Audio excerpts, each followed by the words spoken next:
सभी विद्यार्थियों को नमस्कार। मैं डॉक्टर पवन कुमार जांगीड़, सहायक आचार्य चित्रकला, राजकीय पीजी महाविद्यालय किशनगढ़ से। प्रिय विद्यार्थियों, हम लोग ललित कला के आधारभूत सिद्धांतों के अंतर्गत कला की परिभाषा, कलाओं के प्रकार, कला का वर्गीकरण, कला का अर्थ इत्यादि के बारे में अब तक अध्ययन कर चुके हैं। इससे पूर्व ई लेक्चर में हमने ललित कलाएं व उपयोगी कलाओं में क्या असमानताएं हैं उसके ऊपर चर्चा की है।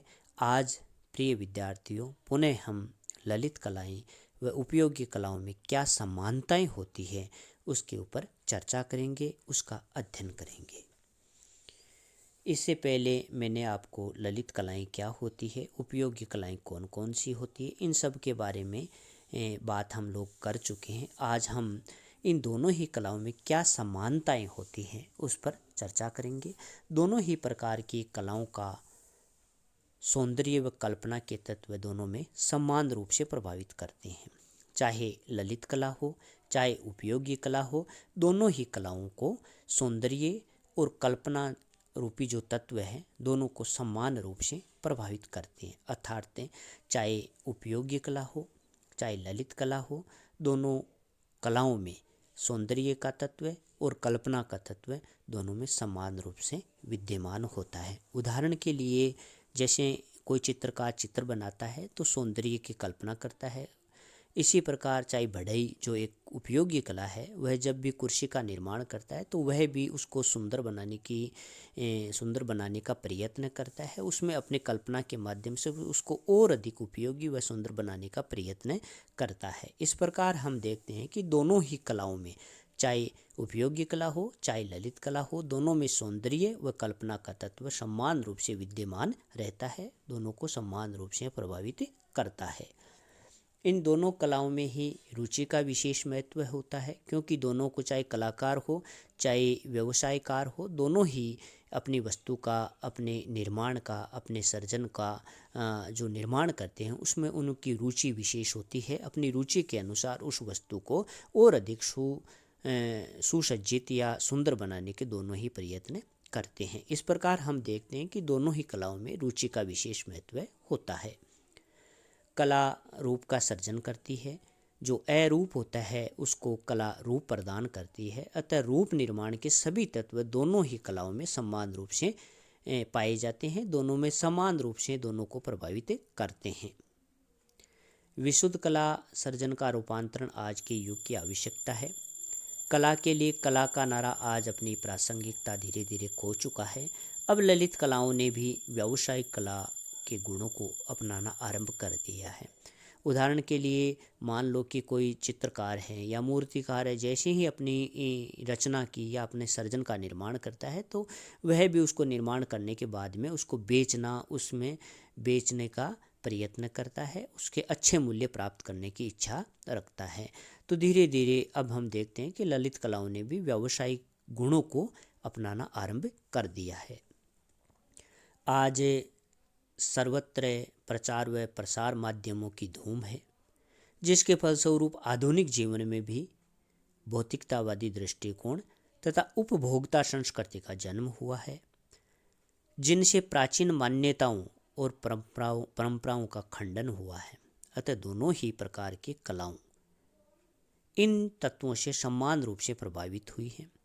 आज हम जैसे देखते हैं कि चाहे विश्वविद्यालय हो चाहे महाविद्यालय हो, कई ऐसे महाविद्यालय, कई ऐसे विश्वविद्यालय हैं जिसमें ललित कला संकायों में व्यावसायिक कला की भी शिक्षा दी जा रही है, यह देखा जा सकता है। इस प्रकार आज उपभोक्ता संस्कृति का जन्म हुआ, जिसने प्राचीन मान्यताओं और परंपराओं का खंडन कर दिया, और दोनों ही कलाएं इन तत्वों से समान रूप से प्रभावित हुई है।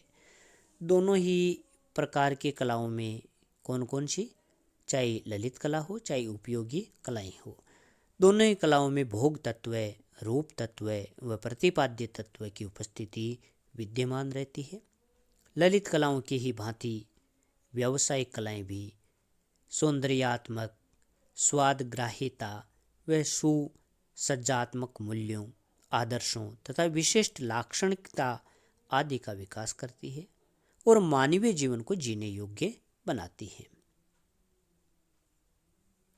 आजकल आंतरिक सज्जा, जिसे हम इंटीरियर डेकोरेशन कहते हैं, वस्त्र सुसज्जा, जिसे हम फैशन डिजाइनिंग कहते हैं, आदि नवीन कार्य क्षेत्रों का विकास व्यावसायिक कला के समृद्ध होते स्वरूप को अभिव्यक्त करता है। आज हम देखते हैं कि जो व्यावसायिक कला है उसके अंतर्गत चाहे इंटीरियर डेकोरेशन हो, फैशन डिजाइनिंग हो, इन सब के कारण ही आज व्यावसायिक कला धीरे धीरे समृद्धि की ओर बढ़ती जा रही है, अपने इस स्वरूप को अभिव्यक्त कर पा रही है।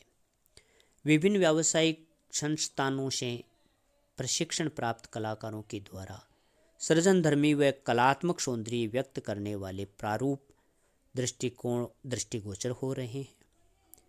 व्यावसायिक उत्पादनों को उपभोक्ताओं तक पहुंचाने का प्रयास भी अद्भुत कलापूर्ण हो गया है। आज हम देखते हैं कि एडवर्टाइज के माध्यम से प्रत्येक वस्तु को बहुत ही सुंदर और अच्छे तरीके से पेश करने का प्रयत्न किया जा रहा है, और व्यावसायिक प्रतिस्पर्धा के कारण मौलिक सृजनात्मकता भी धीरे धीरे मुखरित हुई है।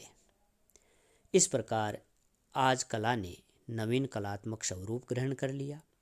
नैतिक व आदर्शों की स्थापना के लिए भी प्रचार व प्रसार सामग्री का उपयोग हो रहा है। आज कला के लिए एक भ्रमपूर्ण अवधारणा होकर रह गई है। समाज, मनोविज्ञान, परिचय, साहचर्य व समय के तत्व कलाकारों को नवीन दृष्टिकोण प्रदान कर रहे हैं। प्रत्येक वस्तु को आज का कलाकार हो चाहे व्यवसायकार हो, अपनी वस्तु को और अधिक सुंदर बनाना चाहता है और उसका प्रस्तुतिकरण सुंदर करके उसको मार्केट में, बाजार में अधिक से अधिक बेचना चाहता है। इस प्रकार ये कुछ समानताएं ललित कलाएं और उपयोगी कलाओं में देखी जा सकती है। निष्कर्ष के रूप में यही कहा जा सकता है कि आज दोनों ही प्रकार की कलाओं, चाहे ललित कला हो चाहे उपयोगी कला हो, दोनों में समान कला मूल्यों का न्यून अधिक रूप में प्रयोग किया जा रहा है।